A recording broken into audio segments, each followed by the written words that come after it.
Political analyst भी जुड़ गए हैं। आपसे ही जानना चाहूंगी कि भगवंत मान सरकार की पुलिस अमृतपाल का पता लगाने में विफल है। लगातार किसी एक ग्रुप के नेताओं को टारगेट किया जा रहा है। विपक्ष तो सीधे तौर पर, ये हम नहीं कह रहे, विपक्ष सीधे तौर पर वहां की जो सरकार है, आपकी सरकार है, उसी पर सवालिया निशान खड़ा कर रही है कि लॉ एंड ऑर्डर की जो सिचुएशन है पंजाब राज्य में, वो भगवंत मान की जो सरकार वो हैंडल नहीं कर पा रही है।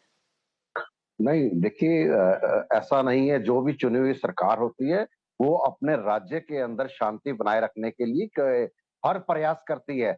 लेकिन जहां अमृतपाल का मामला था उसमें उन्होंने बहुत सारे लोगों को गिरफ्तार करा और उसके बाद अमृतपाल एकदम से गायब हो जाता है। उसके पीछे कौन सी संस्था है, कौन सी पार्टी है, कौन सा देश है, ये भी एक जांच का विषय है कि उसको किसने प्लांट करा और किस वजह से प्लांट करा। मैं उस विषय में नहीं जाना चाहता। लेकिन जो आज ये हादसा हुआ है, भारतीय जनता पार्टी जी। के जो जनरल सेक्रेटरी हैं बलविंदर सिंह, जिस प्रकार शशिकांत जी ने कहा कि पंजाब के अंदर बहुत सारे इश्यूज हैं, अपनी पर्सनल रंजिश भी हो सकती है, जमीनों के विवाद भी हो सकते हैं। और जब एक सिचुएशन इस सिचुएशन पे आ जाती है कि कोई व्यक्ति किसी के ऊपर हत्या का प्रयास करता है या उसके ऊपर अटैक करता है, तो वो एक दिन की नहीं, बड़ी जिसे कहते हैं कि गहरी दुश्मनी हो या उसके पीछे क्या वजह हो सकती है, ये तो जांच का विषय है। इस इनिशियल स्टेज में इसके बारे में कहना कि इसके अंदर कोई पॉलिटिकल रीजन ही हो,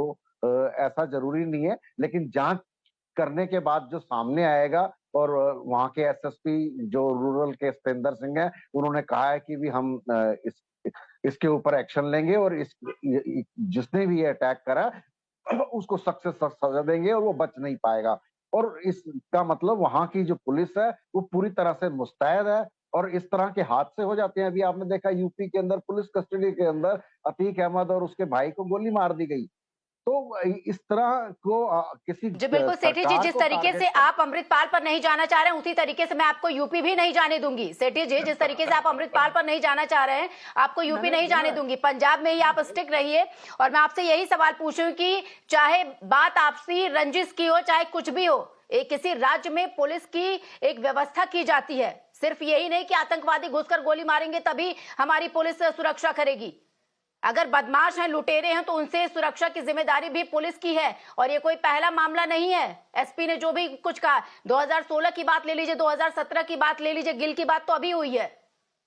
नहीं, देखिए, लॉ एंड ऑर्डर की अगर आप बात करें पूरे देश के अंदर, अगर किसी भी राज्य की बात करेंगे तो वो इस तरह के हादसे होते हैं जो होने नहीं चाहिए।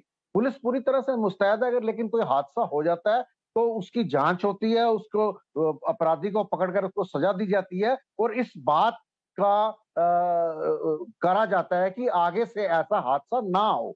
इस बात की जो वहाँ की एजेंसी है, पुलिस है या सरकार है, वो हमेशा ये प्रयास करती है कि हमारे राज्य के अंदर इस तरह की कोई अप्रिय घटना ना हो जिसके अंदर लॉ एंड ऑर्डर की सिचुएशन खराब हो। लेकिन अगर इस तरह के हादसे होते हैं और उसके बाद उनके ऊपर पूरी तरह से सरकार मुस्तैद होकर और पुलिस मुस्तैद होकर उनके ऊपर एक्शन लेती है, तो आप किसी को इसका सरकार को टारगेट करना है या उसको एलिगेशन लगाना, ये ठीक बात नहीं है। इतनी बड़ी पॉपुलेशन के अंदर इस तरह के हादसे अरे होते हैं एलिगेशन तो जो हम लगा होने भी नहीं नहीं रहे चाहिए। हैं सेठी।